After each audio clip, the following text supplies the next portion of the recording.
Two key members of the House Intelligence Committee, Ranking Member Dutch Ruppersberger, Democrat from Maryland, and New York Republican Peter King. Thank you both for joining us.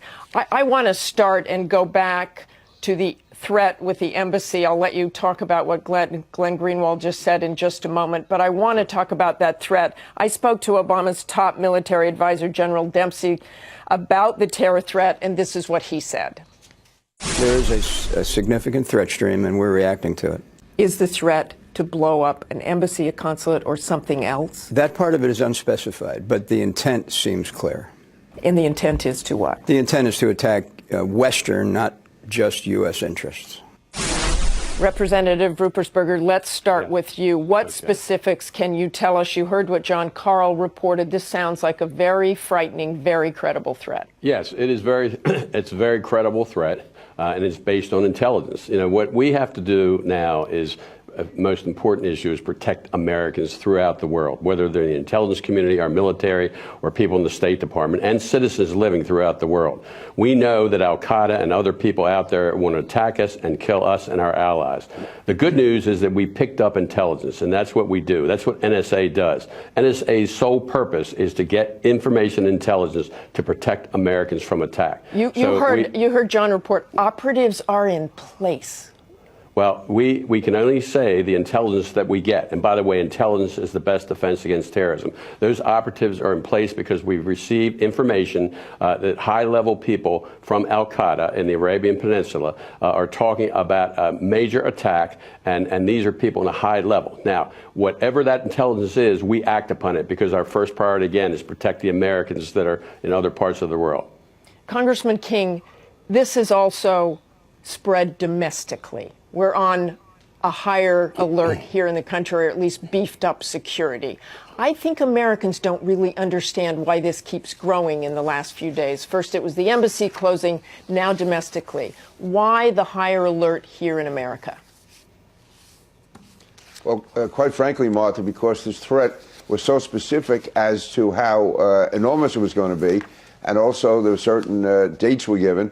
But it didn't specify where it's going to be. And, you know, the assumption is that it's probably most likely to happen in the Middle East at or about one of the embassies, but there's no guarantee of that at all. It could basically be in Europe, it could be in the United States, it could be a series of combined attacks. It could be the same concept as the 2006 liquid explosive planned attacks, where there were going to be a series of attacks carried out almost simultaneously. So we have to be ready for everything, and that's what this is about.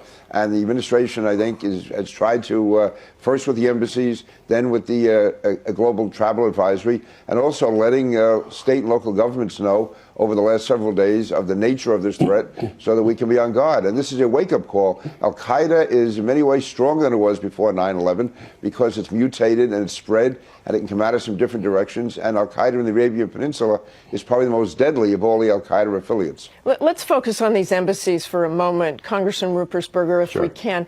Is this more a reaction to Benghazi? Because we don't know that the target is an embassy or a consulate. Look, we have to take all precautions, whatever, to protect American lives. It was unfortunate what happened with Benghazi, and we need to learn about what happened to make sure that our highest priority will be to protect Americans. So we need to take every precaution necessary, and that's what we're doing right now. Again, we're relying on intelligence, but you know we get intelligence through signals intelligence, what NSA does, and through human intelligence. But right now, we're concerned, and we're attempting to prepare ourselves to protect Americans. That's the bottom line. I want your reaction to this. The New York Times reported this Saturday that some analysts and congressional officials suggested Friday that emphasizing a terrorist threat now is a good way to divert attention from the uproar over the NSA's data collection programs, and that if it showed the intercepts had uncovered a possible plot, even better. What's your response to that? Well, I am glad you raised that issue, because the bottom line is that the NSA's job is to do foreign intelligence. The whole purpose is to collect information to protect us We have NSA people going to work every day. That this whole purpose is to get information against terrorist attacks. And these people who work at NSA are hardworking people who follow the law. In fact, we have lost 20 members of the people working for NSA in Iraq and Afghanistan attempting to get information to help the troops. Now, this issue of metadata and that we're violating the law is just not true. That's absurd. We have checks and balances. But what Edward Snowden leaked is very different than what we're talking about here, tracking a terrorist. Representative King?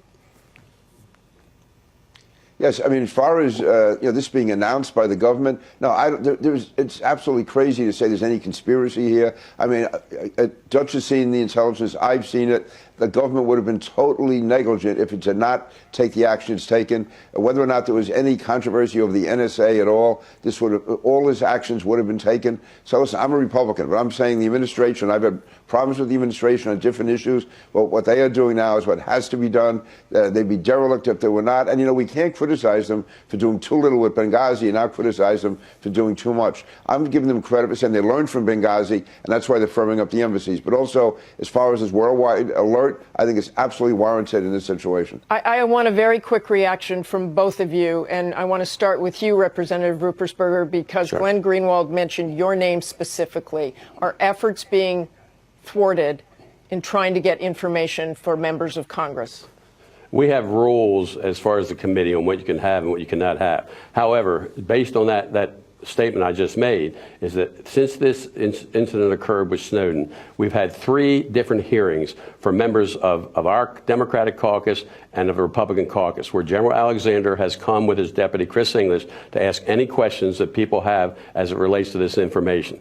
And we will continue to do that, because what we're trying to do now is to get the American public to know more about what's going on, that NSA is following the law, and that we have checks and balances. We have the courts. We have both the Senate and House Intelligence Committee. We have Justice Department. We have checks and balances here to make sure that NSA does not violate the law in what they're doing. And since these 2 programs have come into effect, especially the metadata, there has not been one incident of any member of the NSA breaking any law whatsoever. But we can do better. I have to educate my caucus more, the Democratic caucus, and we're trying to declassify as much as we can. We just had a meeting. Representative King, I want a very quick response from you, if you will. Thank you, Representative Ruppersberger. Sure. Okay, fine. Just a quick response, please. Martha, I would say that over the last several weeks, General Alexander, all his top people have come in, subjected themselves to questioning from any member of Congress at all, including those who are most critical. And I have found often that those who are most critical publicly ask the least amount of questions in private. But he's answered every question. They get the information. They sit there and they just.